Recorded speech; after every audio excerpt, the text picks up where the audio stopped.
Hello students, our today's topic is exercise 4.1 NCERT. Lesson का नाम है क्वाड्रेटिक इक्वेशन। क्वाड्रेटिक इक्वेशंस का meaning क्या है? क्वाड्रेटिक इक्वेशंस का मीनिंग होता है कि ऐसी इक्वेशन जिसमें डिग्री 2 है, ऐसी इक्वेशन जिसमें डिग्री 2 है। जैसे मान लीजिए ये इक्वेशन लिखी है यहाँ, ठीक है, यहाँ जो इक्वेशन लिखी है इस इक्वेशन के अंदर यहाँ पर डिग्री 2 है। देखो इस टर्म के अंदर हाईएस्ट पावर है 2। इस टर्म में वेरिएबल मतलब x की हाईएस्ट पावर 1 और यहाँ x है ही नहीं तो x की पावर 0 हो गया। x की पावर 0, x की पावर 1, x की पावर 2, तो हाईएस्ट पावर कितनी है 2। तो जिसकी डिग्री 2 होगी उसे हम क्वाड्रेटिक इक्वेशन कहेंगे। यहाँ मैंने लिखा है standard form of quadratic equation. ये ax² plus bx plus c equal to 0 is the standard form of quadratic equation. अच्छा एक बात बताता हूँ कि अगर इस इक्वल टू 0 को हटा दूं, है ना, तो पीछे जो बच जाएगा आपके पास ax² plus bx plus c, उसे आप पोलिनोमियल के नाम से पढ़ते थे और आपने चैप्टर नंबर 2 में पढ़ रखा है। लेकिन if I write here equal to sign, है ना, तो इक्वल टू का मतलब हो गया इक्वेशन बन गया। इक्वेशन कहते हैं किसे? A statement of equality is known as equation. तो ये इक्वेशन बन गया क्योंकि इसमें इक्वल का साइन है। इस लेसन में हम क्वाड्रेटिक इक्वेशंस को सोल्व करना सीखेंगे, बट फर्स्ट एक्सरसाइज में फर्स्ट क्वेश्चन में हम सीख रहे हैं चेक वेदर है क्वाड्रेटिक इक्वेशन। आपको ये इक्वेशन मिली है, देखो इसमें इक्वल का साइन है यानी कि इक्वेशन है, बट आपको पता करना है कि ये इक्वेशन है क्वाड्रेटिक है या नहीं है। स्टार्ट करते हैं। First of all a plus B का होल स्क्वायर, जिसका आंसर होता है a² प्लस 2 इंटू ए into B, 2 into X into 1 यानी कि 2x प्लस b का स्क्वायर यानी 1 equals to 2 into x 2x, 2 3 जा 6। जब भी आप इक्वेशन सोल्व कर रहे होंगे तो यहाँ पर इम्प्लाइज टू का साइन लगाएंगे, ठीक है। अब इसको चेक करना था कि ये क्वाड्रेटिक है या नहीं है, यानी डिग्री 2 है या नहीं है। देखो ये x² है, ये प्लस 2x और ये कट गए प्लस 1 और ये -6 ट्रांसपोज होगा, या इस 1 को उधर ट्रांसपोज कर दोगे, एक ही बात है। 6 + 1, तो यहाँ आपके पास आंसर आ रहा है इस तरीके से। मुझे कोई इक्वेशन सोल्व करने के लिए नहीं कहा गया था, मुझे तो सिर्फ ये देखना था कि ये स्टैंडर्ड ये क्वाड्रेटिक है या नहीं है, यानी इसकी डिग्री 2 है या नहीं है। देखो डिग्री 2 है क्या? हाँ बिल्कुल डिग्री 2 है, because degree is 2, therefore it is quadratic equation. I hope कि ये क्वेश्चन हर बच्चे को समझ में आ गया होगा, है ना, मुझे पूरा यकीन है। फिर भी सेकंड और कर लेते हैं, देखना है कि क्वाड्रेटिक है या नहीं है। x² minus 2x equals to, ये दो ब्रैकेट कंटिन्यू है, दो ब्रैकेट कंटिन्यू का मतलब है इनको मल्टीप्लाई करोगे, इस -2 से इस 3 को इंटू करोगे तो माइनस का 6, माइनस के 2 को माइनस के x से मल्टीप्लाई करोगे तो माइनस माइनस प्लस, और 2 इंटू एक्स 2x। आप ट्रांसपोज कर दीजिए, देखो x² माइनस 2x, ये ट्रांसपोज हो क्या आएगा तो -2x, और ये -6 को भी अगर मैं लिया हूं तो +6, और उधर कुछ भी नहीं बचेगा यानी कि इक्वल्स टू के राइट हैंड साइड में 0। x² minus 4x plus 6 equals to 0। अब आप देखिए कि इसकी डिग्री कितनी है इस इक्वेशन की। पहली बात तो इक्वेशन है, हाँ ये इक्वेशन है, इसकी डिग्री कितनी है 2 है, because degree is 2, therefore it is quadratic. अब आप कहेंगे कि सर ऐसे तो क्या सभी इक्वेशंस यही आंसर आने वाला है क्या? नहीं, ऐसा तो कुछ नहीं है, आगे चेंज भी हो सकता है। सोल्व कीजिए, because there are 2 brackets continuously, और 2 ब्रैकेट कंटिन्यू का मतलब ये मल्टीप्लाई शो कर रहे हैं, और मल्टीप्लाई कैसे करते हैं वो ध्यान से सीखना पड़ेगा, क्योंकि मेरे को अच्छी तरह से पता है कि आधे बच्चों को मैं मल्टीप्लाई करना अच्छे से नहीं आता है, रॉन्ग हो जाता है। x को लूंगा और इस पूरे ब्रैकेट से मल्टीप्लाई करूंगा, कर देते हैं x और पूरा ब्रैकेट। अब यहां से -2 लूंगा और ये ब्रैकेट, इधर भी ऐसे ही x लूंगा और इस x + 3 से मल्टीप्लाई करूंगा। अब माइनस का 1 लूंगा और इस x + 3 से मल्टीप्लाई। आई होप कि सबको समझ में आया होगा। अभी मल्टीप्लाई किया नहीं है, अब स्टार्ट होने वाला है। x को x + 1 से, x को x से x² plus x into 1 x, minus का 2x, -2 इंटू 1 -2, x का मल्टीप्लाई x से x², x का मल्टीप्लाई 3 से 3x, -1 का x से -x, -1 का 3 से -3, और ये क्योंकि इक्वेशन का क्वेश्चन है तो आप यहाँ इम्प्लाइज टू रखिएगा। अब सोल्व कर लीजिए, देखो एक्स स्क्वायर कट गया, ओके अच्छी बात है। एक्स माइनस टू एक्स यानी कि माइनस का x, plus three x minus x यानी कि प्लस के two x, minus three minus x, इसको अच्छा मुझे तो यहीं पे पता चल गया, देखो फर्स्ट लाइन में इसमें कि ये क्वाड्रेटिक इक्वेशन नहीं है। बताओ क्यों पता चल गया? मैं तो सोल्व तो मैंने कर दिया लेकिन मुझे करना ही नहीं था। इस फर्स्ट लाइन में इस वाली में डिक्लेयर हो गया कि ये क्वाड्रेटिक इक्वेशन नहीं है। क्यों? क्योंकि देखो जो पावर टू वाले थे, डिग्री टू वाले, वो तो सब कट गए। अब तो जो आपके पास रिमाइंडर बचे हैं वो तो सब लीनियर वाले बचे हैं, यानी कि पावर वन वाले बचे हैं, एक्स की power one, x power one, x power one, x power one. तो फिर डिग्री टू कहाँ हुई? डिग्री टू नहीं है, तो यानी कि यहीं पे डिक्लेयर हो गया था। मैं चाहता तो यहीं पे लिख सकता था, लेकिन मैंने सोल्व कर दिया है तो अच्छी बात है। देखो minus X minus two x minus three, और ये माइनस टू ट्रांसपोज होगा तो प्लस टू, माइनस के three x minus three plus two minus one. अब यहाँ देख लीजिए कि एक्स की डिग्री कितनी, एक्स की पावर कितनी है? वन है, यानी कि डिग्री टू तो नहीं है ना? नहीं, टू हो तो ही क्वाड्रेटिक होगा वरना नहीं होगा, because degree is not equal to two, therefore it is not a quadratic equation.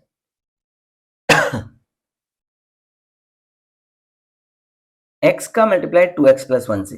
अब आप टाइम बचाना भी चाहिए थोड़ा बोर्ड एग्जाम में, नहीं तो टाइम की शॉर्टेज हो सकती है, तो आप सीधा भी करना सीखें थोड़ा सा। देखो वहां मैंने डिटेल लिख के दिखाया, अब मैं थोड़ा शॉर्ट करता हूँ।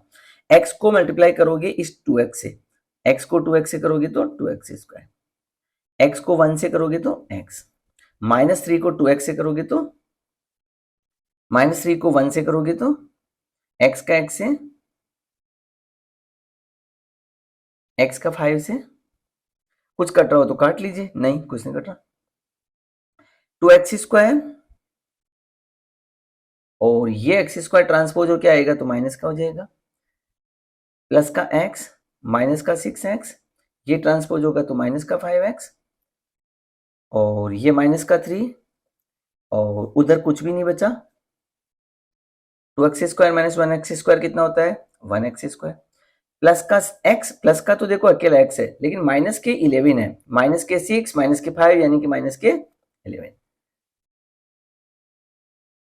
एक्स स्क्वायर प्लस का वन एक्स है और माइनस के 11 एक्स है। जब एक प्लस की हो और एक माइनस की हो तो सब्ट्रैक्शन होता है, यानी कि 11 एक्स में से वन एक्स गया तो 10 एक्स, लेकिन 10 एक्स किसके बचेंगे? प्लस वालों के, माइनस वालों के? जिनके पास ज्यादा है, ज्यादा तो माइनस वालों के पास है, तो माइनस का 10 एक्स बचेगा। अब देखो यहाँ डिग्री कितनी है, डिग्री इज टू, तो इसका मतलब इट इज,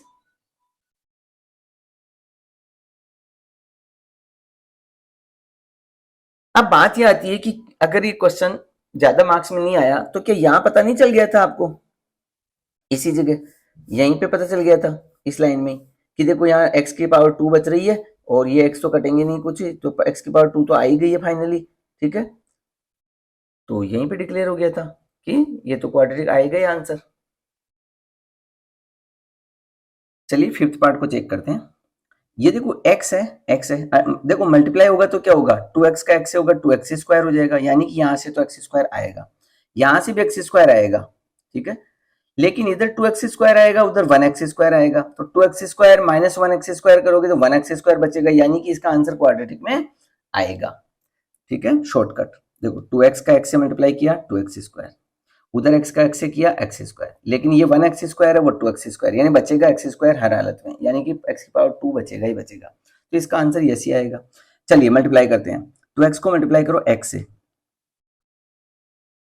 टू एक्स का थ्री से, माइनस वन का एक्स से, माइनस माइनस प्लस का थ्री, एक्स को एक्स से, एक्स को माइनस वन से, प्लस फाइव को प्लस एक्स से, और प्लस फाइव को माइनस वन से, ये इंप्लाइज टू का साइन, टू एक्स स्क्वायर और ये वन एक्स स्क्वायर। देखो पहले इनको इनको सोल्व कर लेता हूँ, two x square minus six X minus X, minus के seven X, X square plus five X minus one X, यानी प्लस के बचेंगे फोर एक्स, प्लस के फाइव है माइनस का वन है, तो सब्ट्रैक्शन होकर के प्लस के 2x², ये x² ट्रांसपोज हो जाएगा, माइनस के 7x, और इक्वल के उधर से प्लस 4x इधर आके माइनस के हो जाएंगे, प्लस के 3 है, ये ट्रांसपोज होके आएंगे तो प्लस के हो जाएंगे, इस तरीके से। प्लस के 2x² माइनस 1x² यानी कि x², minus 7x minus 4x 11x, 5 और 3 8 equals to 0, because degree is 2, therefore it is. देखो मैंने पहले ही बोल दिया था स्टार्टिंग में कि आपके पास अगर ये एमसीक्यू टाइप का आ जाए तो आप कोई सॉल्व थोड़ी करोगे, आपको ऐसे दिख जाना चाहिए कि हाँ ये तो इसका आंसर तो ये आएगा। जहां इजीली दिख रहा हो, जहां नहीं दिख रहा हो तो सोल्व भी करेंगे, ऐसी बात नहीं है। चलिए इसको देखते हैं। देखो इसके यहाँ x² है और उसको जब मैं a माइनस बी का होल स्क्वायर खोलूंगा तो यहाँ से x² आंसर आएगा। अब इधर से भी x² आएगा, इधर से भी x² आएगा तो कट जाएगा, यानी ये इस क्वेश्चन में क्वाड्रेटिक नहीं आएगा क्योंकि डिग्री 2 वाले सारे ही कट जाएंगे, तो ये क्वाड्रेटिक का आंसर नहीं आएगा। चलिए मैं सोल्व करके दिखाता हूँ। x² plus 3x plus 1 a minus b का होल स्क्वायर, जिसका आंसर होता है a² माइनस 2 इंटू ए इंटू बी प्लस बी का स्क्वायर, ठीक है, बी का स्क्वायर, ये इंप्लाइज टू का लेना सिंपल, x² से x² कैंसिल आउट, यहाँ आपके पास क्या बचा 3x प्लस 1, यहाँ क्या बचा माइनस का 4x plus 4,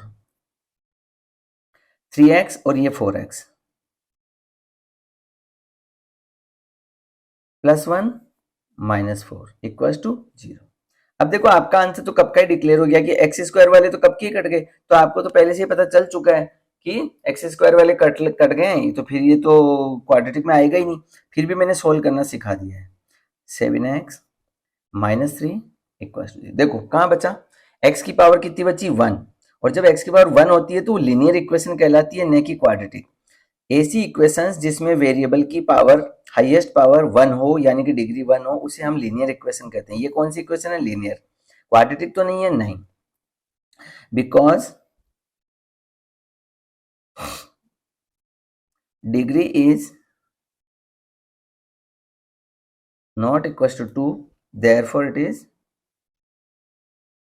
not a quadratic.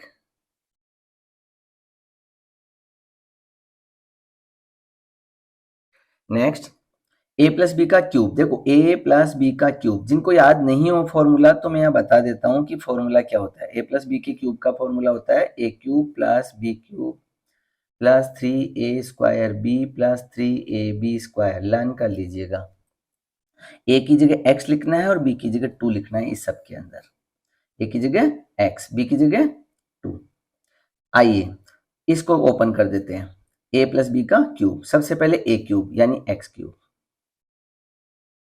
फिर b क्यूब यानी 2 का cube, 3 into a², 3 into a², a में कौन है x, इंटू b, b यानी कि 2, plus 3 into a into b का स्क्वायर यानी 2 का स्क्वायर, और इक्वल्स टू में आपके पास देखो ये 2x है ना, ये मल्टीप्लाई कर रहा है x² से, 2x का मल्टीप्लाई x² से, तो 2 का तो 2 रह जाएगा और x के 3 हो जाएंगे, यानी कि यहाँ 2x क्यूब आ जाएगा।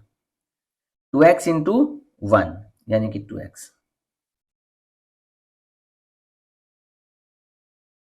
ये x क्यूब है, 2 2 जा 4 2 जा 8, 2 3 जा 6 x², पहले स्क्वायर खोलो, 2 2 जा 4 4 3 जा 12, 12x आंसर आ जाएगा। देखो पहले स्क्वायर को, 2 2 जा 4, 4 into 3 12, 12x, 2x cube minus 2x,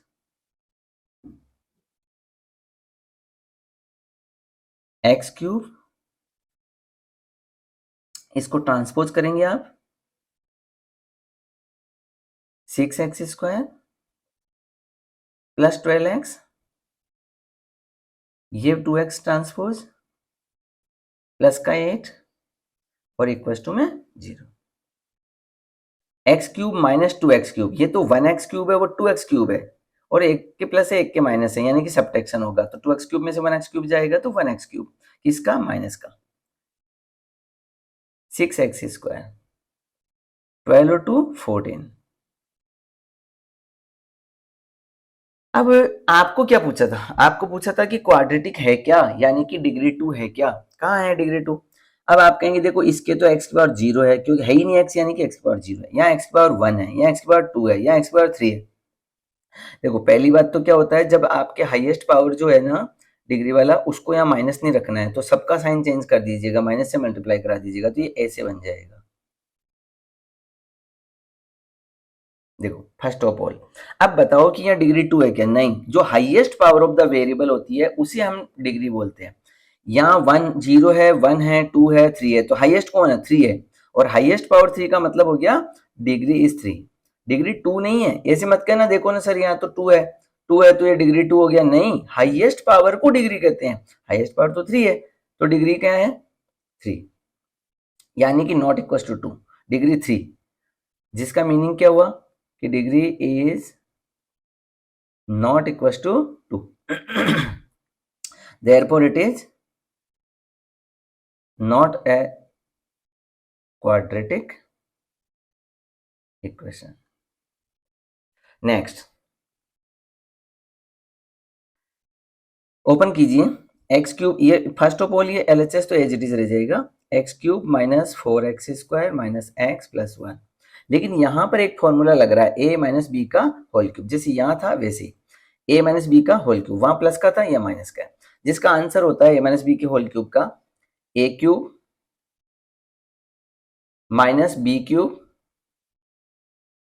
minus 3a² into b plus 3 into ए इंटू बी का स्क्वायर, ये इंप्लाइज टू लगा दीजिए, x cube cancel out, minus का 4x²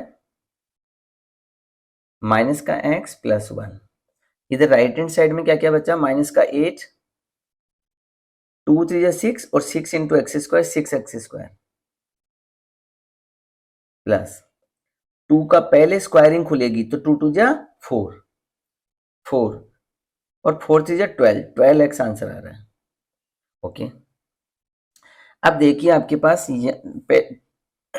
वैसे तो डिक्लेयर हो गया कि क्वाड्रेटिक है, क्यों, क्योंकि ये -4x² है वो 6x² है, यानी कि highest power of the variable is 2, -4x² plus 6x², इसको ट्रांसपोज कर दीजिए, कर दिया, माइनस का x और इसको ट्रांसपोज करोगे तो माइनस का 12x प्लस का 1 और इसको ट्रांसपोज करोगे तो प्लस का 8, एंड राइट हैंड साइड में मैंने कुछ किसी को भी नहीं रखा तो 0 हो गया,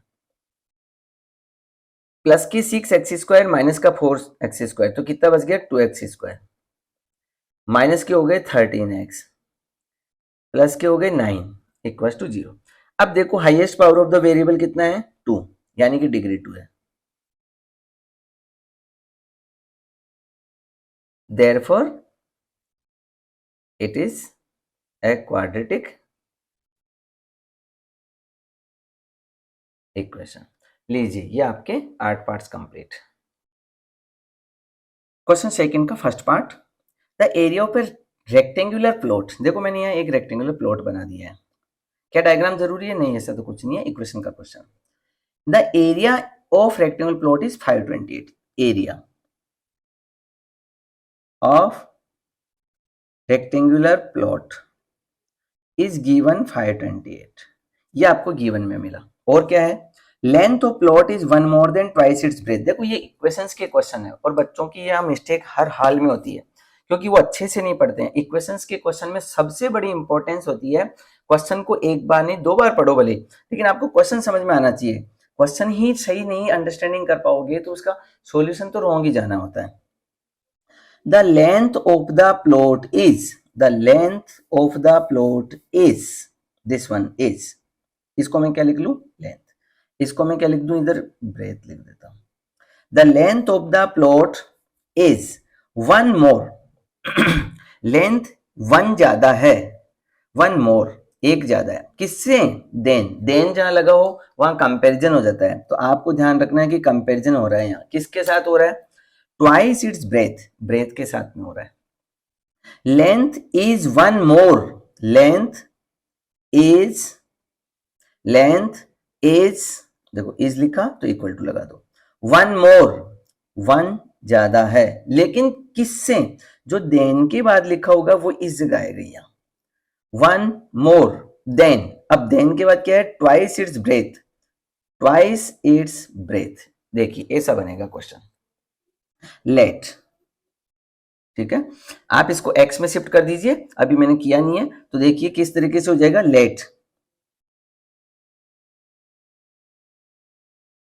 ब्रेथ बी एक्स, और ये पूरा क्वेश्चन मीटर स्क्वायर में चल रहा है, एक्स मीटर। मान लीजिए कि ये एक्स है ब्रेथ, ब्रेथ कितना है? X. Then length equals to twice of breadth plus one, है ना, one more than twice its breadth, one more than twice its breadth, breadth का डबल, ब्रेथ का डबल। यानी कि अगर यहां मैं x लिखूं तो यहां हो जाएगा 2x प्लस 1, लेंथ हो जाएगी one more than twice its breadth, breadth को जितना लोगे उसके ट्वाइस से एक ज्यादा। अब करना क्या है, आपका क्वेश्चन रिलेटेड किस पे? उस पे जाइए, आपका क्वेश्चन रिलेटेड है एरिया पे, तो एरिया का फॉर्मूला लगा दीजिए, अकॉर्डिंग टू क्वेश्चन। ठीक है, एरिया इक्वल्स टू 528, लेकिन एरिया का फॉर्मूला क्या होता है? एरिया का फॉर्मूला होता है लेंथ इंटू ब्रेथ, लेंथ की जगह आ जाएगा 2x प्लस 1, ब्रेथ की जगह पे आ जाएगा आपके पास x। अब इसको मल्टीप्लाई कर दीजिए, x को 2x स्क्वायर से, 2x into x 2x square, x को 1 से x, ये इसको ट्रांसपोज करके लेफ्ट हैंड साइड में लेके आ जाओगे तो माइनस का हो जाएगा। ये आपके पास इक्वेशन बन गई। और देखो इक्वेशन कौन सी है? Highest power of the variable is degree is 2, यानी ये क्वाड्रेटिक इक्वेशन बन गई। अब आपका यहां तक का वर्क तो बिल्कुल इजीली हो गया, लेकिन अब आपको करना क्या है वो भी ध्यान देना पड़ेगा। ये बन गई क्वाड्रेटिक इक्वेशन। अब क्वेश्चन को पढ़ो, we need to find the length and breadth. मुझे तो लेंथ का आंसर निकालना है, ब्रेथ का आंसर निकालना है, यानी कि मुझे पहले एक्स निकालना है, तो एक्स तो निकालना ही पड़ेगा। उसके लिए हम क्या करें?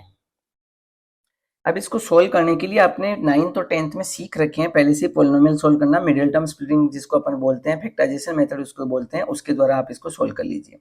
कैसे सीखा था मैं बताता हूँ कि देखो हर टीचर का तरीका अलग है, बट मैं मेरे तरीके से बताता हूँ कि मैं क्या करता हूँ, एक जगह एस लिखता हूँ, एक जगह पी। एस मतलब सम के अंदर यहाँ वाली वैल्यू लेके आते हैं, यहाँ कितना है 1x, तो यहाँ 1 आएगा, या फिर x लिख दीजिएगा, कोई दिक्कत नहीं, ये रफ फर्क है ना, ये इधर वाला रफ फर्क है। प्रोडक्ट के अंदर यहाँ और यहाँ जो भी मल्टीप्लाई होगा वो आंसर लेके आना है, ये 2 इंटू माइनस के 528 को लेके आना है ना, 2 इंटू माइनस के 528 को लेके आना है यहाँ पर आपको, तो कितना हो गया यहाँ माइनस का 1056। अब आपको इस 1056 के ऐसे दो फैक्टर्स फाइंड करने हैं कि उन दोनों को एडिशन करूं या सब्ट्रैक्शन करूं तो 1 आना चाहिए, और मल्टीप्लाई करूं उन दोनों फैक्टर्स को तो 1056 आना चाहिए। इस 1056 के ऐसे कोई दो फैक्टर ढूंढो कि उन दोनों फैक्टर्स को मैं एडिशन करूं या सब्ट्रैक्शन करूं तो 1 बचना चाहिए, और मल्टीप्लाई करूं। चलो इसको मैं रफ में सिखाता हूं कि कैसे इसको निकालना है आप लोगों को। ठीक है, तो इसको कैसे निकालते हैं वो सुनिए। यहाँ देखो, जिसका भी आपको फैक्टराइजेशन फाइंड करना हो कि इसके दो फैक्टर कौन होंगे, तो आप सबसे पहले क्या करा करो, इसके प्राइम फैक्टराइजेशन कर लिया करो।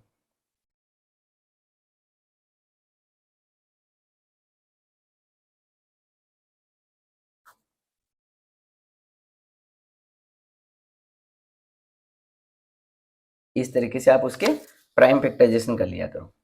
जिसके भी आपको यहाँ फैक्टराइजेशन चाहिए होता है ना, उसको आप सबसे पहले क्या करेंगे, प्राइम फैक्टर निकाल लेंगे। अब इस प्राइम फैक्टर में आपका आंसर कहीं ना कहीं छुपा हुआ है। क्या आंसर है आपका कि ऐसे कौन से दो नंबर है उनको ऐड करूं या सब्ट्रैक्ट करूं तो 1 बच जाना चाहिए।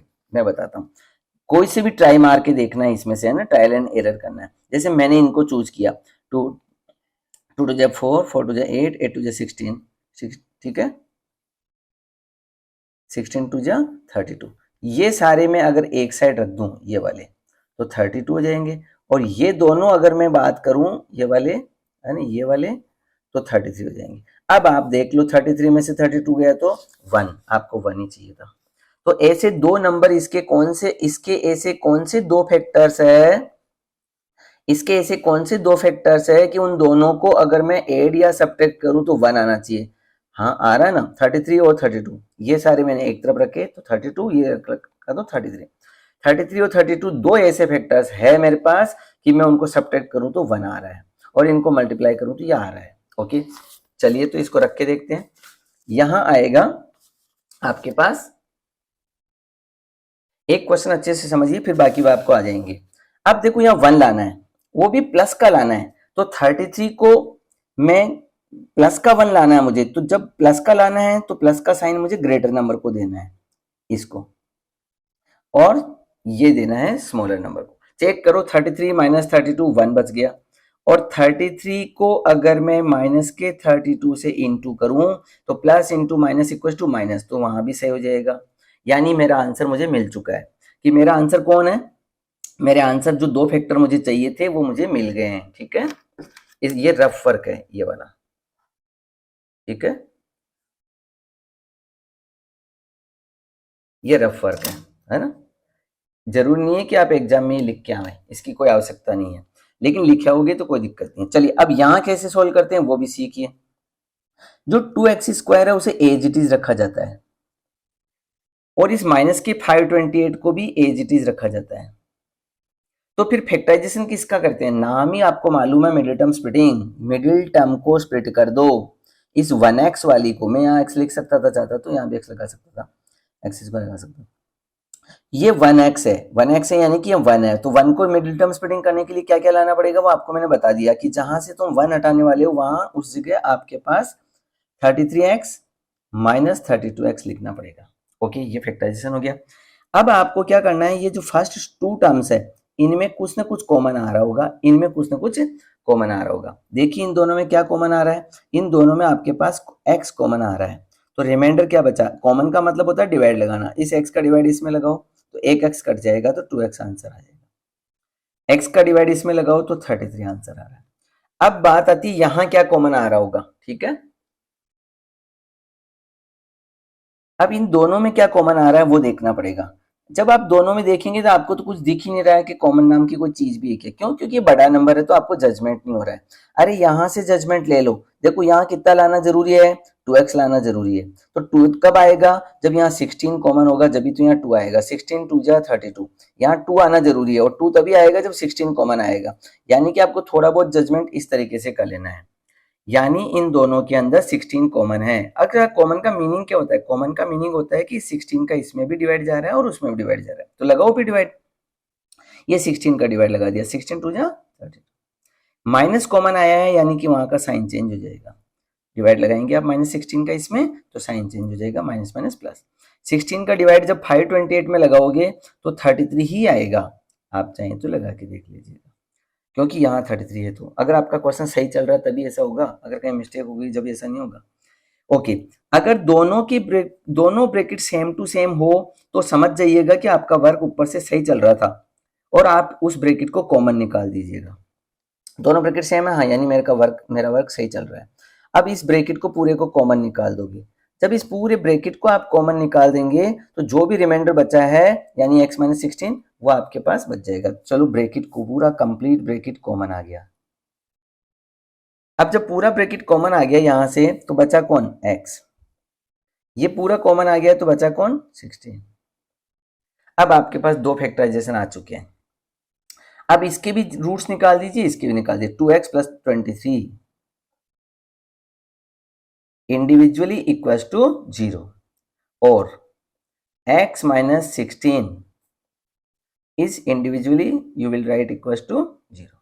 तो यहां से तो आंसर आपको पहले ही पता चल गया, और यहां से आपका आंसर जो है वो ट्रांसपोज करके माइनस में आ गया, माइनस का 33/2।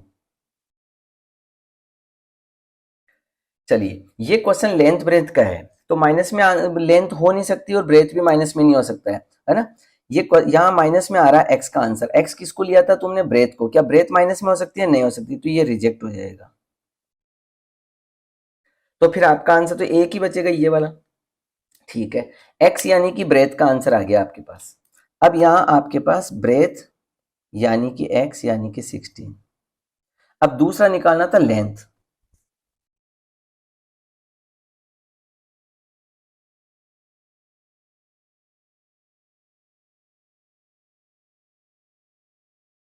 लेंथ लेंथ का आंसर क्या हो जाएगा, 2x प्लस 1।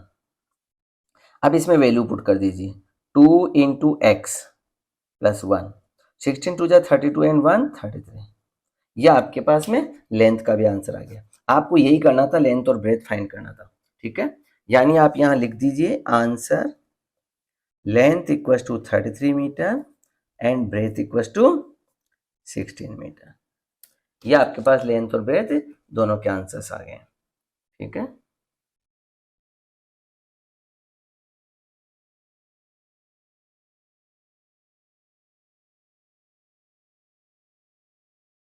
क्वेश्चन सेकंड का second part, the product of to consecutive positive integers. Consecutive positive integers, integers की बात चल रही है और वो भी पॉजिटिव वाले। कौन होते हैं पॉजिटिव इंटीजर्स, आपको पता है कौन से होते हैं, बताइए। जैसे 1 2 3 4 5 6 7 8 9 10, ठीक है, पॉजिटिव इंटीजर्स। और वो भी कंसेक्यूटिव यानी लगातार, यानी और लगातार होने का, कंसेक्यूटिव होने का मतलब क्या हुआ कि एक एक बढ़ता जाएगा। जैसे 1 फिर +1 करा तो 2, +1 करा तो 3, +1 करा तो 4, इस टाइप से। अब अपना तो क्वेश्चन जो है वो पहले, जब तक अपन वेरिएबल सपोज नहीं करेंगे तब तक अपना आंसर आएगा नहीं। तो वेरिएबल सपोज कर लेते हैं, let two consecutive positive integers are x and x plus 1। Continue चाहिए, कंटिन्यू चाहिए तो +1 लगाना पड़ेगा। मान लो एक इंटीजर x है तो दूसरा x प्लस 1 है, लेकिन ये तो कह रहा है कि प्रोडक्ट कीजिए अकॉर्डिंग टू क्वेश्चन। प्रोडक्ट करना है, ठीक है, दोनों इंटीजर्स का, x का and x plus 1 both the integers. Product करना है, प्रोडक्ट है ना, और प्रोडक्ट का मतलब मल्टीप्लाई हो गया, ठीक है। प्रोडक्ट प्रोडक्ट कर दीजिए, कर दिया, किसका, दोनों इंटीजर्स का। And the product is given 306। Okay, solve कर दीजिए अभी इसको। x का multiply x square plus x into 1 x, इसको ट्रांसपोज करेंगे इस तरीके से आ जाएगा, ठीक है। चलिए देखिए, अब यहां आपके पास में इसका मिडिल टर्म स्प्लिटिंग, देखो ये कौन सी इक्वेशन है, इसकी डिग्री 2 है, यानी क्वाड्रेटिक इक्वेशन है। क्वाड्रेटिक इक्वेशन को मैं किससे सोल्व कर रहा हूं बार बार, मैं मिडिल टर्म स्प्लिटिंग, जिसे फैक्टराइजेशन मेथड कहते हैं। कौन सा मेथड कहते हैं इसको, मिडिल टर्म स्प्लिटिंग को, फैक्टराइजेशन मेथड। तो मैं फैक्टराइजेशन मेथड लगाने वाला हूं। फैक्टराइजेशन मेथड लगाने के लिए अभी मैंने यहाँ रफ में कुछ वर्क सिखाया, मैं एक बार फिर से इसका रफ वर्क सिखा रहा हूँ कि एक में s लिखूंगा, एक में p लिखूंगा। s में यहाँ वाला नंबर लूंगा यानी कि प्लस का 1, और यहाँ p में प्रोडक्ट में इसका कोएफिशिएंट और इसके कोएफिशिएंट, यहाँ इसके इंटू में कौन है 1, 1 का इंटू -306 से यहाँ जो नंबर होगा उसको मल्टीप्लाई करना है, यहाँ वाले नंबर को और यहाँ वाले नंबर को। यहाँ कौन है 1, 1 को 306 से करोगे तो 306 किसका, माइनस का। अब बात आ रही है कि 306 के ऐसे दो फैक्टर्स फाइंड कीजिए जिनको या तो ऐड करूं तो 1 आवे या सब्ट्रैक्ट करूं तो 1 आवे। तो देखो इसको रफ में फाइंड कर लेते हैं। ये 306, ठीक है, ये 306 के प्राइम फैक्टराइजेशन कर दीजिए, कर दिया मैंने। अब आपका जो भी आंसर है नहीं 1 लाने के लिए, वो इसमें कहीं ना कहीं छुपा हुआ है, आपको ढूंढ के निकालना है कैसे भी करके, कि इन दो को लेके निकलेगा या इन दो से निकलेगा या इन दो से निकलेगा, आपको ट्राई मारना है। जैसे मैं देखता हूं कि मेरे लिए क्या पॉसिबल है। 2 3 जा 6, 6 3 जा 18, अगर मैं इन तीन को एक तरफ कर दूं और इस 17 को अलग कर दूं, एक तरफ तो मेरे पास 18 हो गया और एक तरफ मेरे पास 17 हो गया। तो देखो 18 माइनस 17 1 आ गया, और इन दोनों का मल्टीप्लाई करके देखोगे तो वही आएगा। यानी आप प्राइम फैक्टराइजेशन करके इस क्वेश्चन को इस तरीके से पता कर लेंगे। ये जो 306 होता है, इसके प्राइम फैक्टराइजेशन करने से मुझे पता चला कि मेरा जो आंसर आएगा वो प्लस के 18 माइनस के 17 से आएगा, ठीक है।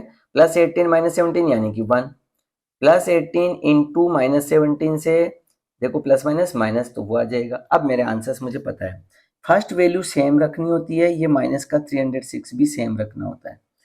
तो फिर चेंज किसको करना होगा, यानी कि ये थोड़ा सा यहाँ रफ वर्क है जो आप कर सकते हैं, बोर्ड में ऐसा आराम से लिख कर वहां आ सकते हैं।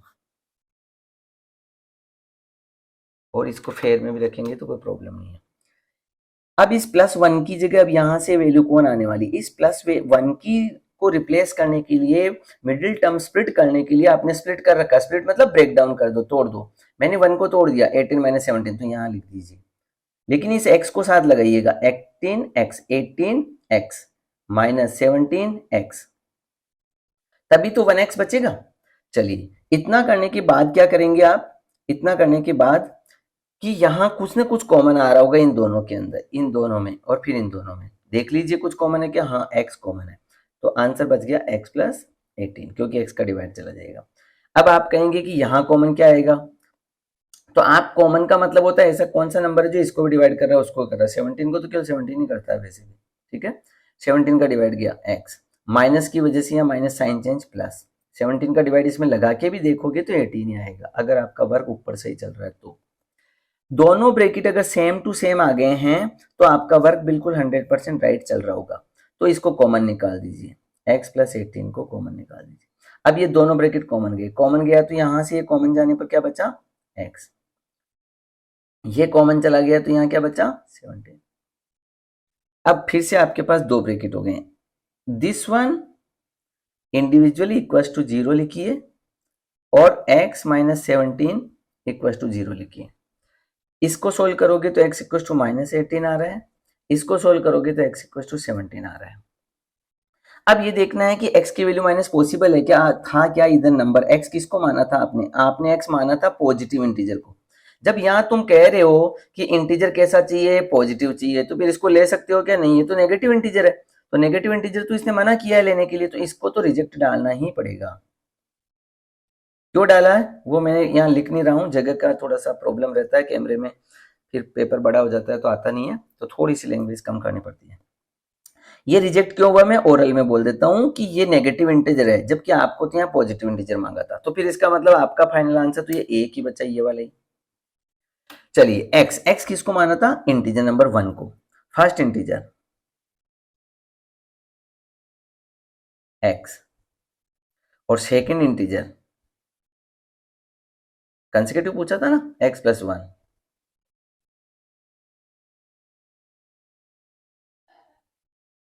ये सेकेंड इंटीजर।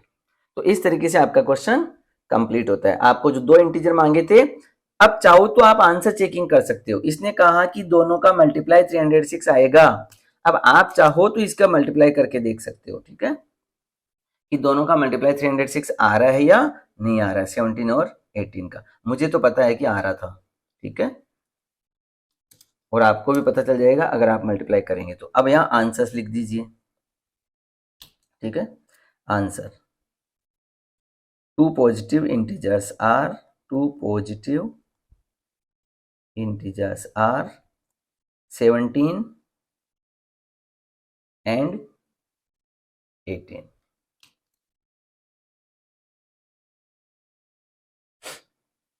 क्वेश्चन सेकेंड का थर्ड पार्ट बहुत अच्छे से सुनना पड़ेगा, क्योंकि ये वाले क्वेश्चन बच्चों को बहुत कम समझ में आते हैं। आज क्वेश्चन समझाते टाइम तो आ जाते हैं, बट जब वो खुद सॉल्व करने बैठते हैं तो मिस्टेक कर देते हैं।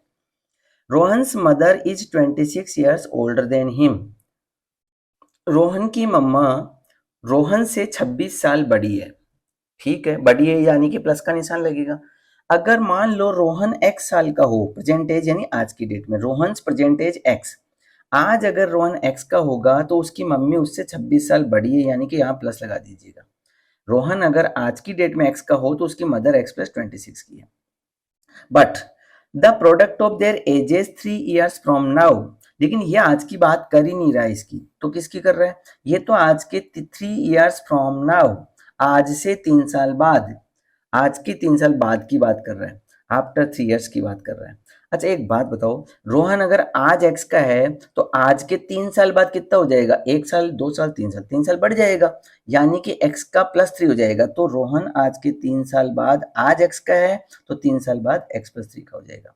लेकिन उसकी मदर 3 साल बाद कितने की हो जाएगी, आज मदर कितने की है, आज मदर है x प्लस 26 की, x प्लस 26 की, लेकिन 3 साल बाद की बात चल रही है, तो 3 साल बाद तो वो 3 साल ज्यादा हो जाएगी, यानी इसका मतलब हो जाएगा x प्लस 29, ये उसकी मदर हो जाएगी 3 साल बाद। लेकिन हमें क्या कहा, हमें कहा गया है कि प्रोडक्ट, प्रोडक्ट उन दोनों का मल्टीप्लाई। कौन से वालों का? प्रेजेंट एज का मल्टीप्लाई। देखो क्वेश्चन को अच्छे से पढ़ने पर ही इक्वेशंस के क्वेश्चन सॉल्व होते हैं। प्रोडक्ट बोला है, लेकिन किसका? प्रेजेंट एज का नहीं बोला। किसका प्रोडक्ट बोला है? 3 साल बाद वाली एज का प्रोडक्ट, यानी इसका और इसका। 3 साल बाद वाली जो एज है ना, उसका प्रोडक्ट बोला है, इसका और इसका। ओके, तो according to question, according to question, question लिख दो या प्रॉब्लम। मैथ्स में क्वेश्चंस को प्रॉब्लम कहते हैं, तो इसलिए यहाँ अकॉर्डिंग टू क्वेश्चन की जगह अकॉर्डिंग टू प्रॉब्लम भी कह सकते हैं। अब ये कहा गया है कि इस 3 साल बाद वाली एज का मल्टीप्लाई कर दो। कर देते हैं। x+3 मल्टीप्लाई x+29, और मल्टीप्लाई यहाँ दे रखा है 360। ओके, अब इनको ब्रैकेट को ओपन कर लीजिए। x into x X square, x का मल्टीप्लाई 29 से, 3 का मल्टीप्लाई x से, 3 का मल्टीप्लाई 29 से। इसको आप सोल्व कर लेंगे, ठीक है, कि इसका आंसर, फाइनल आंसर क्या आ रहा है। देखो एक्स स्क्वायर यहाँ से आ रहा है,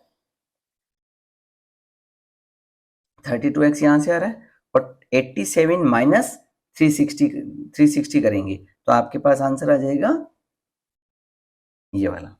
अब इसका फिर से वापस वही फैक्टराइजेशन मेथड लगाओगे, ठीक है। जैसा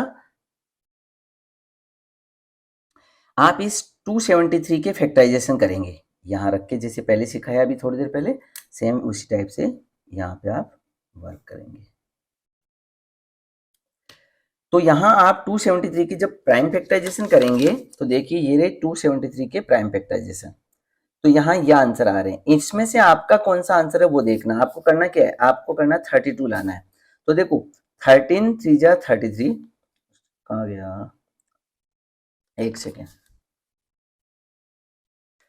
13 3 जा 39, और 39, 13 3 जा 39, 39 में से 7 गया, 39 में 7 गया तो 32, और आपको भी तो 32 चाहिए था। आपको भी क्या चाहिए? 32। यानी आपका आंसर जो आ रहा है वो किससे आ रहा है? आपका आंसर 32 लाना है, तो 39 माइनस 7 और 39 इंटू माइनस 7 से आ रहा है। अब इसमें से आप यहाँ मिडिल टर्म स्प्लिटिंग कर दीजिए। 32 की जगह रिप्लेसमेंट लेके आइए, x square plus 39x minus 7x minus 273। देखो first value same, last value same, और इसका मिडिल टर्म स्प्लिटिंग कर देंगे 32 का। 32 का मिडिल टर्म स्प्लिटिंग 39 माइनस 7 और x लगाना है। अब इसमें जो कॉमन आ रहा है वो कॉमन ले लीजिए। दोनों में कॉमन कौन आ रहा है? x, तो आंसर बच गया x+39। इसमें कॉमन कौन आ रहा है? माइनस का 7, तो आंसर बच गया x+39 इक्वल टू 0। एक ब्रैकेट आ गया आपके पास x+39 इक्वल टू 0, दूसरा आ गया x माइनस 7 इक्वल टू 0, तो आंसर आ गया x इक्वल टू 7। और ये रिजेक्ट हो जाएगा। ये क्यों रिजेक्ट हो जाएगा? क्योंकि ये एज का क्वेश्चन है और एज नेगेटिव नहीं होती, ये माइनस में है, और ये x किसको माना गया है? x माना गया है एज को, और एज माइनस में नहीं हो सकती है, तो इसलिए ये रिजेक्ट हो गया है ना, x इक्वल टू -39। अब आपके पास x का फाइनल आंसर आ गया है, रोहन्स प्रेजेंट एज।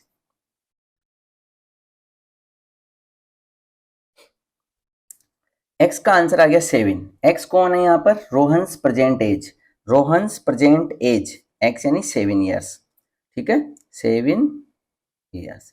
और मदर की प्रेजेंट एज है x+26, मदर्स प्रेजेंट एज यानी x+26, यानी कि x की जगह 7 रख दीजिए और ये 26 रख दीजिए, ठीक है।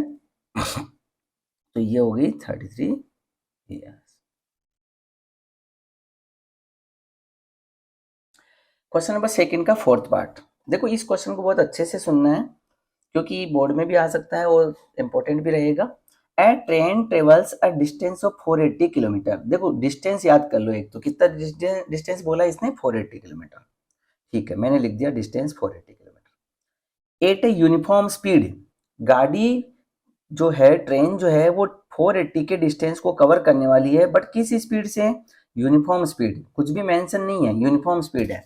यूनिफॉर्म स्पीड मतलब एक समान चल रही है। अब कितनी चल रही है नहीं पता, तो ऐसी कंडीशन में आप क्या लिखेंगे? लेट द यूनिफॉर्म स्पीड भी x किलोमीटर पर आवर। आपने लिख दिया कि जो स्पीड है वो x किलोमीटर पर आवर है। यूनिफॉर्म स्पीड अब आपको नहीं पता है तो आप क्या करेंगे? x मान लेंगे, तो मैंने x मान लिया, x kilometre per hour. Distance दे रखा है। अब आप लोगों ने पहले स्पीड और डिस्टेंस वाले फॉर्मूले पढ़ रखे हैं। क्या फॉर्मूला होता है बताइए? कि मान लीजिए 480 किलोमीटर का डिस्टेंस कवर करती है वो x के स्पीड से, तो टाइम कितना लगेगा? टाइम का फॉर्मूला होता है time equals to distance upon speed. Distance है 480 किलोमीटर, स्पीड है x। तो यानी कि गाड़ी अगर ट्रेन जो है वो 480 किलोमीटर को x की स्पीड से कवर करती है तो उसको टाइम लगेगा, इसको मैंने नाम दे दिया T1, फर्स्ट केस को नाम क्या दे दिया? T1।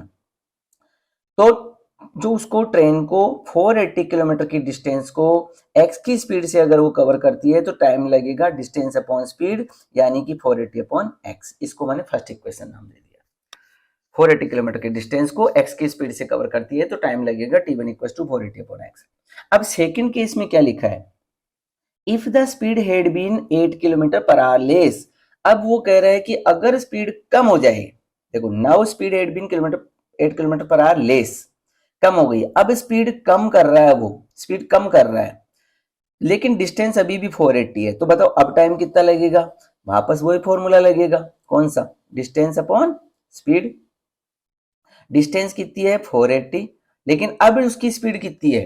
तो आप कहेंगे कि सर इस बार जो स्पीड है ना वो पहले से 8 कम हो गई है। पहले कितनी थी? x थी, लेकिन अब x से जा रहा है क्या? नहीं, ट्रेन अब x से नहीं चल रही है। सेकंड केस में ट्रेन किससे चल रही है? 8 कम हो गया है, ये 8 कम हो गया, पहले x लिया था अब x माइनस 8 लेंगे। फर्स्ट केस में टाइम कितना लगा? 480 अपॉन x, क्योंकि स्पीड x थी। सेकंड केस में टाइम कितना लगा? t2 480 upon x minus 8। Minus 8 क्यों किया? क्योंकि क्वेश्चन में कहा गया है कि पहले तो ट्रेन x की स्पीड से चल रही थी, बट अब ट्रेन x माइनस 8 कम स्पीड हो गई है, यानी x माइनस 8 हो गई है, उसकी स्पीड से चल रही है। अब मेरे को एक बात बताएं कि कितने लोग इस बात को अच्छे से समझ सकते हैं कि बताओ ये नंबर एक बड़ा नंबर होगा या ये वाला नंबर एक बड़ा नंबर होगा? कौन सा नंबर एक बड़ा नंबर होगा? ये बड़ा नंबर है या ये बड़ा नंबर है? अरे भाई पहले तो वो x की स्पीड से चल रही थी, बट बाद में ट्रेन की स्पीड कम हो गई, और अगर ट्रेन की स्पीड कम हो रही है तो इसका मतलब टाइम ज्यादा खर्च हो रहा होगा। यहां ट्रेन की स्पीड कम हो गई, और अगर ट्रेन की स्पीड कम हुई है तो इसका मतलब टाइम ज्यादा खर्च हुआ होगा, यानी ये जो t2 है वो एक बड़ा नंबर आएगा, वो एक छोटा नंबर है। पहले स्पीड ज्यादा थी तो टाइम कम खर्च हो रहा था, अब स्पीड कम है, जब स्पीड कम है तो इसका मतलब टाइम ज्यादा खर्च होगा। तो ये एक बड़ा नंबर है t2 और वो एक छोटा नंबर है। तो यानी t2 जो है वो एक बड़ा नंबर है और t1 जो है वो एक छोटा नंबर है। लेकिन क्वेश्चन पढ़ो, then it would have taken 3 hours most to cover the same distance. Second case में स्पीड कम कर देने की वजह से टाइम ज्यादा लगा। कितना ज्यादा लगा? 3 hours ज्यादा लगा। 3 का डिफरेंस है, इस वाले टाइम में और इस वाले टाइम में 3 घंटे का अंतर है। बताओ 3 घंटे ज्यादा कहां खर्च हुए? इस वाले में। क्यों ज्यादा खर्च हुए? क्योंकि इसकी स्पीड कम हो गई ट्रेन की, और जब ट्रेन की स्पीड कम हो गई तो 3 घंटे ज्यादा खर्च हुए हैं। ट्रेन की स्पीड कम होने की वजह से 3 घंटे ज्यादा खर्च हुए हैं। ये T2 3 घंटे ज्यादा है, वो 3 घंटे कम है। T2 माइनस T1 में 3 घंटे का डिफरेंस है। T2 बड़ा नंबर है इसलिए आगे लिखूंगा, T1 एक छोटा नंबर है इसलिए उसको पीछे लिखूंगा। दोनों में डिफरेंस है 3 घंटे का। ओके, अब T2 की वैल्यू लेके आओ, 480 अपॉन x माइनस 8। T1 की वैल्यू लेके आओ 480 अपॉन x इक्वल टू। यहां तक का अगर क्वेश्चन किसी को अच्छे से समझ में आ जाता है तो फिर आगे तो सिर्फ सॉल्यूशन बचा। चलिए, ये एक बड़ा नंबर है, ये एक छोटा नंबर है। 480 upon x minus 8, 480 upon x. अब इस क्वेश्चन को बच्चे जब सोल्व करते हैं तो सीधा एलसीएम ले लेते हैं, जिसकी वजह से क्या होता है, बहुत ज्यादा लेंथी क्वेश्चन बन जाता है। इसलिए याद रखो कि जिनका भी न्यूमरेटर सेम सेम हो और एक बड़ा नंबर हो तो पहले उसे कॉमन निकाल लेना चाहिए। देखो मैं कॉमन निकाल देता हूं, 480 को कॉमन निकाल दिया तो यहां क्या बचा? 1 अपॉन एक्स माइनस 8। 480 कॉमन गया तो क्या बचा? 1 अपॉन एक्स, ऐसे बचा। अब इस 480 को यहां से कॉमन निकाल के उसके अपॉन में भेज दीजिए, डिनोमिनेटर में भेज दीजिए। चलिए देखते हैं, 1 upon x minus 8 minus 1 upon x equal to 3 upon ये 480। लाइट चली गई, कोई बात नहीं। शायद सफिशिएंट रोशनी आ रही होगी फिर भी।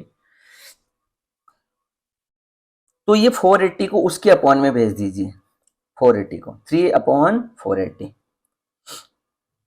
अगर आपको way of explanation, way of teaching सही लगता है तो आप प्लीज़ वीडियो को लाइक करें और अपने दोस्तों में शेयर करें और चैनल को सब्सक्राइब करें। अपने दोस्तों को कह के चैनल को सब्सक्राइब करें ताकि हमें मोटिवेशन मिले, हम और ज़्यादा अच्छे से काम कर सकें। तो ऐसे क्वेश्चंस जिनमें ये बढ़िया नंबर होता है, सीधा एलसीएम लेना बहुत ज़्यादा डिफिकल्ट हो जाता है। पहले इसको कॉमन निकाल के उधर ट्रांसपोज करके इसको कटवा देना चाहिए। ऐसे 3 से ये कट गया। अब जो बच गया उसका आप एलसीएम लेंगे तो इजी रहेगा। एलसीएम आ गया आपके पास x-8 एंड x। अब सोल्व कैसे करते हैं,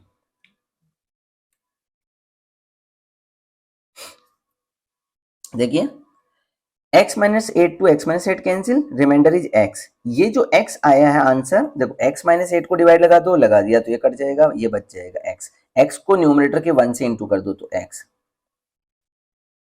ये माइनस। अब जो भी वैल्यू आएगी ना मैं ब्रैकेट में लिखूंगा। अब क्यों लिखूंगा वो ध्यान देना, आपके रॉन्ग हो जाएगा। x का डिवाइड लगा दो, लगा दिया, x कैंसिल आउट। रिमाइंडर क्या बचा, x-8, यानी बाइनोमियल बचा x-8।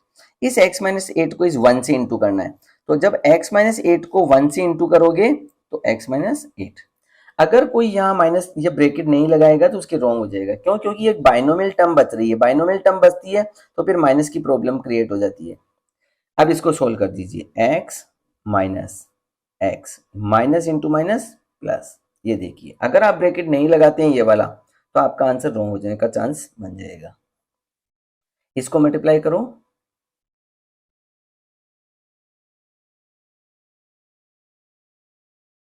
ये x कैंसिल आउट,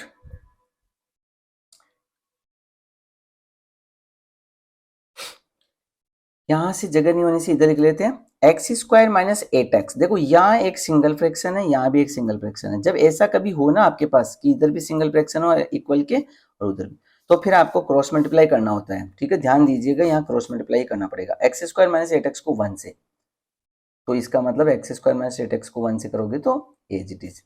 160 को 8 से इंटू करेंगे, 160 इंटू 8, इसको ट्रांसपोज कर दीजिए। अब यहाँ फिर वापस पिछली वाली सिचुएशन आ गई है, क्या कि आपको यहाँ क्वाड्रेटिक इक्वेशन बन गई है, जिसका क्वाड्रेटिक इक्वेशन का आपको यहाँ पर क्या करना पड़ेगा, मिडिल टर्म स्प्लिटिंग करके क्वेश्चन सोल्व करना पड़ेगा। तो आप रफ कॉपी में ऐसे दो फैक्टर ढूंढेंगे 1280 के। ये जो 1280 है इसके दो फैक्टर सर्च करने हैं जिसका कि एडिशन या सब्ट्रैक्शन करने से -8 आ रहा हो। 1280 के दो फैक्टर्स लेके आएंगे आप, ठीक है, जिसके अंदर ये प्राइम फैक्टर जिसने करेंगे। अब इसके दो फैक्टर्स जब सर्च करेंगे तो एक 32 आ जाएगा, एक माइनस का 40 आ जाएगा। ठीक है, 2 2 जा 4, 4 2 जा 8, 8 2 जा 16, 16 2 जा 32। ये सारे एक तरफ ले रहा हूँ 32, ये रहे, और ये जो बच गए हैं वो हो गए माइनस के 40, 40 बच गए इधर। तो 32 एंड 40 आपके पास फैक्टराइजेशन आ रहा है। ठीक है, तो यहां आ जाएगा x² minus 40x plus 32x minus 1280 equal to 0। अब आप कहेंगे कि मैंने -40 को माइनस क्यों दिया, इसको प्लस क्यों दिया। देखो आपकी रिक्वायरमेंट क्या है, आपकी रिक्वायरमेंट है माइनस। तो माइनस जो रिक्वायरमेंट होती है ना वो बड़े नंबर को देनी पड़ती है। आपको माइनस चाहिए तो बड़े नंबर को देना पड़ेगा, प्लस चाहिए तो बड़े नंबर को देना पड़ेगा। तो 40 के माइनस लगेगा, उसके प्लस लगेगा। अब जब चेक करके देखो -40 प्लस 32 यानी कि -8 करेक्ट हो गया। x कॉमन आ गया तो x माइनस 40, प्लस का 32 कॉमन आ गया तो x माइनस 40 इक्वल टू 0। अब एक आंसर तो x माइनस 40, ठीक है, और दूसरा x इक्वल टू माइनस का 32। ठीक है, एक ब्रैकेट यहां और लिखना था, x माइनस 40 और x plus 32, x plus 32 equal to 0। एक 40 आंसर आ गया, एक माइनस का 32 आंसर आ गया।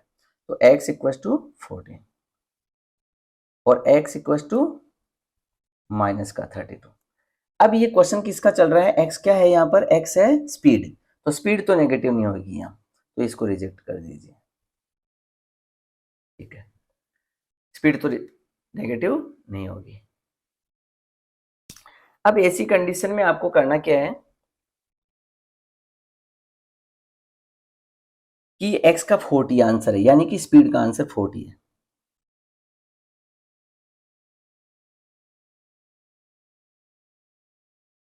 और क्या मांगा आपसे?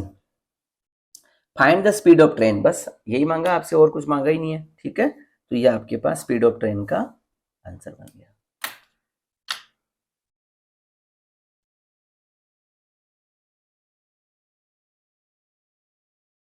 Thanks for watching. Please like, share and subscribe. Video को लाइक कीजिएगा, अपने फ्रेंड्स को वीडियो शेयर कीजिएगा एंड चैनल को सब्सक्राइब कीजिएगा। Thanks a lot again.